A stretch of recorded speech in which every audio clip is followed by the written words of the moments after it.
Project 2025. That's a project, the presidential transition project that's being spearheaded by the Heritage Foundation, basically laying the groundwork in the event there is a Trump administration for the first 180 days. How important is this, and what types of policy arrangements are we expected to see in this plan? Yeah, on personnel, I'm happy to speak to that. I don't have a direct involvement with Project 2025, or an indirect one for that matter. But any organization that's willing to go out there and vet individuals and check in on their backgrounds and say, do they comport with a future President Trump presidency, is a great idea.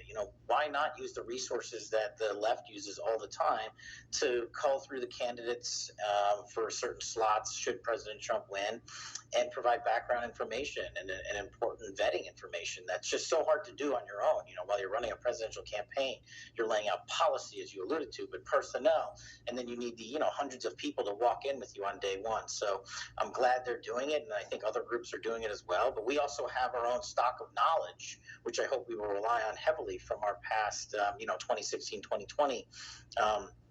Runs and elections. So I think there's a great bench of people that I've met across this country that are willing to take on an enormous responsibility, that have been woken up by the corruption in government and the desire to see President Trump in office and effectuate his policies. To your point, the swamp runs deep. It's not a matter of 8 or 10 cabinet appointments. There's thousands of appointments, and it's really hard to vet each and every one of those people. No, that's it. Every other administration, does their black books, blue books, whatever you want to call them, when they're doing the transition, or most of them started before the transition. So they have all these folks slotted in. And, I think it's good to have a reference point to go to, should you be like, oh, well, in this agency, as you pointed, it's not just the top guy or gal. It's the deputies, it's the chiefs, it's the undersecretaries, it's the assistant secretaries, it's the assistant director, the undersecretary directors. It's so many positions that have to effectuate the command from the chain of command on down into these agencies and departments. And a piece of it is also that I've said repeatedly, Washington has always told us, we have to have 4,000 or 5,000 people when you walk in. Why? Why do we need that many? I know, I was in government. You don't need that many. You need that many if you want to give people jobs, reward them for some sort of political act they took, and then undercut the commander-in-chief's chain of command, which we saw happen in President Trump's administration. So I think you need the right people, and I'm less worried about quantity. Cash, at the top of the interview, you alluded to a big news week. Obviously, the first debate coming up. We're hearing a lot about the tale of two different Trumps, potentially.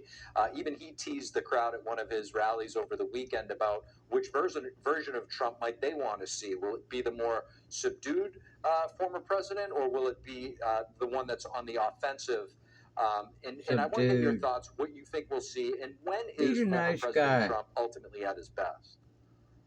I think he's at his best every day that he continues to get baselessly attacked by the mainstream media, especially in the run-up to this debate. This debate will probably be the most watched political event in modern history because of the last 8 years. So many independents and moderates are out there saying, you guys lied to us, you the mainstream media, about Russiagate, about the 51 Intel letter, about collusion, about Hunter Biden's laptop, about Joe Biden's classified documents case, and so much more, that they say, what else did you guys lie about?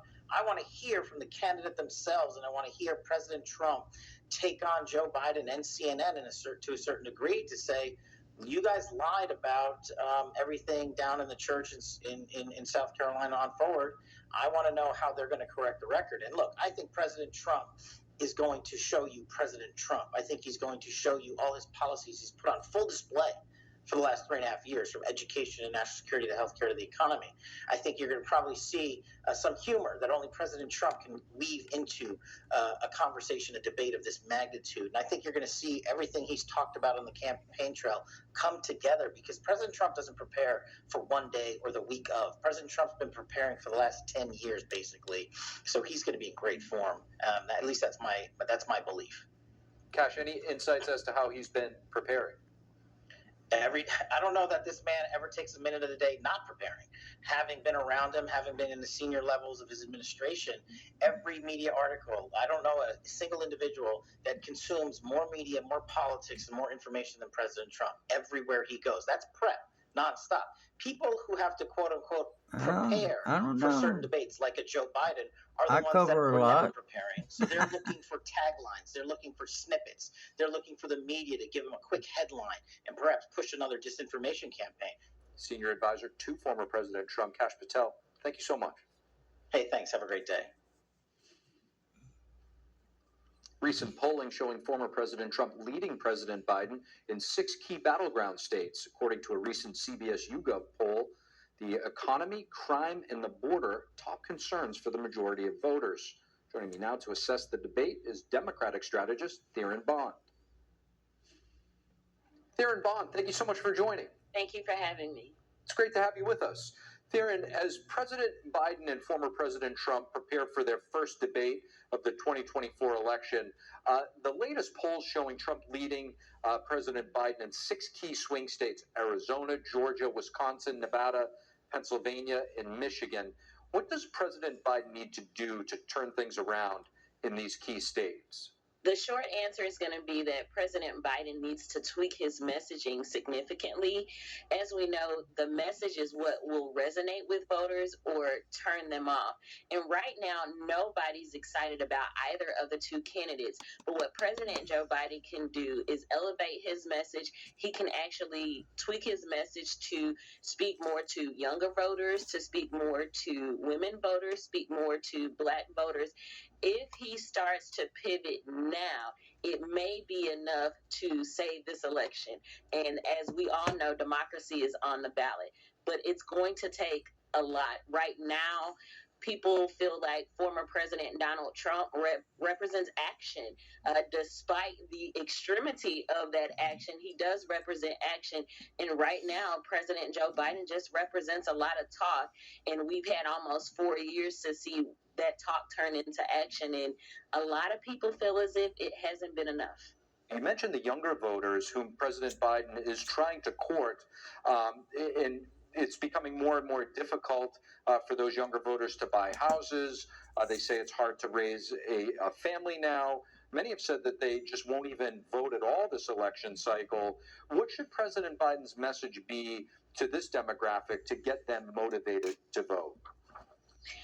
The first thing that he can do is completely forgive their student loans. I was extremely fortunate to go to college on a scholarship, but that is not everyone's story.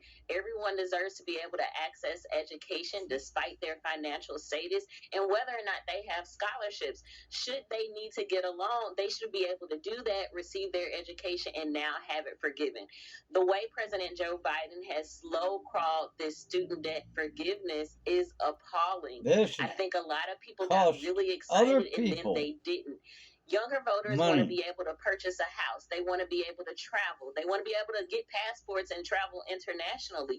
They want to be able to go somewhere and buy something without having to worry about being able to pay their bills afterwards, or worry about if they're going to be able to afford prescriptions for their elderly relatives. Right now, we're not in the position that we thought we would be. I personally don't own a home for this very reason. It's extremely expensive, and the upkeep is expensive also. I don't know that even with what I do at my millennial age, that I would want a home because of all the things that come along with it, because of the extreme cost, because of the inflation around all the supporting things that have to happen when you buy a new home, when you buy a new car. Everything is expensive right now, and people can't fully enjoy their lives because they're worrying about the bills and their adult responsibilities that we all have to care for. I want to get your thoughts, Theron, on a recent political article highlighting President Biden's struggles with Black and Hispanic voters, specifically in the key battleground state of Wisconsin, in Milwaukee, where the Republican convention is going to be. Why are we seeing these numbers, and what does President Biden need to do to turn it around in those areas? Black voters want to be excited. We want to feel like we got something for our vote. We give into something. We give you our support. We give you our dollars. We give you our votes. The only What thing you is gonna our get is return on higher investment? Our taxes. investment is our vote into you. What does our vote do for us? What does it do for funding education? What does it do for being able to afford a home? What does it do for being able to take care of children? What does it do for being able to access public transit? What does our vote do? What does our vote get us? And unfortunately, because we waited so long to see solutions be rectified and problems just go away, now we're like, wait, we want it quickly. And yes, some things take time, but gosh, we've waited a long time. Black voters take up a Yeah, significant portion of the you'll voter be base in the cake Democratic waiting. Party specifically. What is the Democratic Party doing to entertain the voters that uphold the base? Without us, you will not win an election. So what are you doing to entertain us and earn our vote? It should not be understood. It should actually be earned. And that's something that we don't see across the board anymore, not just with the presidential election, but with candidates all across the United States. What are people doing to earn our votes? They aren't just understood, and most people right now today, if the election happened, would rather sit at home instead of being able to vote for one of the two options for president. The apathy is through the roof. Certainly some wisdom in the age-old cliche of what have you done for me lately? Theron Bond, thank you so much for joining. What have you done for Thank you me for having lately? me. Yeah.